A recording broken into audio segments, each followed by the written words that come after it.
This industrial warehouse in the central Israeli city of Rosh Haayin doesn't look appealing from the outside, but it tells the fascinating story of one of the most interesting communities in Israel, the Yemenite Jews.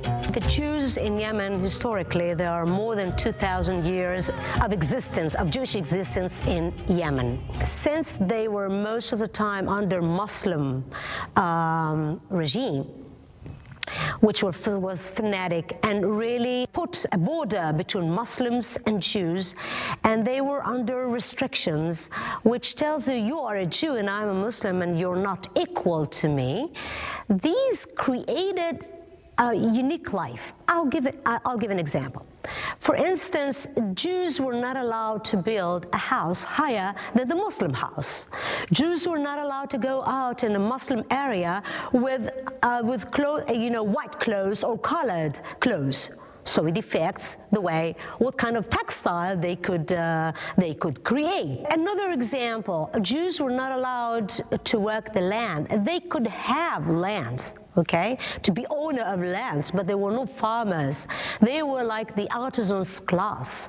And this created dependent that the Muslims were dependent on the Jews. The items on display focus not only on the life of the Jews in Yemen, but also on their experience as migrants.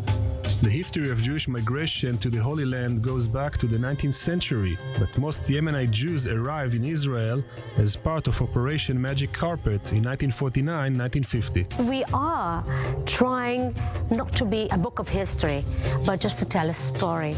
But not only a story of the Yemenites, it's a story of us as a Jewish nation, a story of any immigrant, even today, that can really feel empathetic to say, well, they were, immigrants back when the state of Israel was just born. But even today, I know what to be an immigrant, how I feel to be, that people look at me as a different, that I don't know the language, I look different, I speak different, my mentality is different, and now I have to figure out. A small but significant part of the museum is dedicated to the sensitive event which overshadows the Yemenite Jews community, the Yemenite Children Affair. Many believe that thousands of Yemenite Jews children were abducted and handed over for adoption during the early days of Israel. Although previous inquirers didn't support this story, it is still an open wound for many in the community. Even if I forget about it, I'm asked by the visitors. But if you see in the exhibition, you saw the crib. We had a dilemma in what way to talk about this trauma. We didn't want to put documents. We didn't want to put the investigation report.